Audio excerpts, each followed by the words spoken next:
ఇచ్చారు. ఇటీవల కాలంలో ఎప్పుడు కూడా ఇలాంటి మ్యాండేట్ రాలేదు. 93% స్ట్రైక్ రేట్.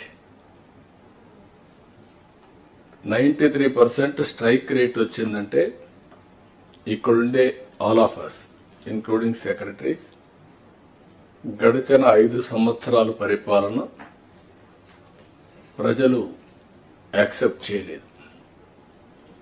అందుకనే టోటల్ గా రిజెక్ట్ చేసి మళ్లీ ఒక న్యూ హోప్స్ పెట్టుకొని ముందుకు వచ్చే పరిస్థితికి వచ్చారు. అయితే డిఫరెంట్ టైమ్స్ డిఫరెంట్ ఛాలెంజెస్ ఉన్నాయి, కానీ ఇన్ని ఛాలెంజెస్ ఎప్పుడూ రాలేదు. ఒక పక్కన మొరేల్ ఆఫ్ ది ఆఫీసర్స్, ఇంకో పక్క some of the departments are defunct, some of the programmes are derailed. Government of India నుంచి మనం గుర్తుపెట్టుకోవాల్సింది ఎప్పుడు కూడా సెంటర్ స్టేట్ రెండు కూడా 3 గవర్నమెంట్లు ఉంటాయి. Local self government, state government, central government.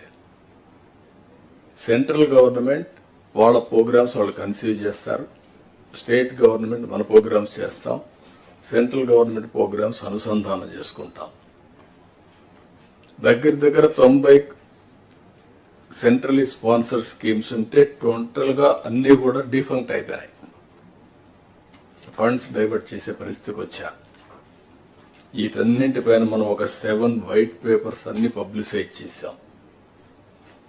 Public కూడా మనం గుర్తుపెట్టుకోవాల్సింది, ఒకసారి పనిష్ చేశాం, మీరు వచ్చారు, మొత్తం సరిచేస్తారనే ఉద్దేశంతో మీకు మ్యాండేట్ ఇచ్చామనే అభిప్రాయంతో ఉంటారు. అది ఉన్న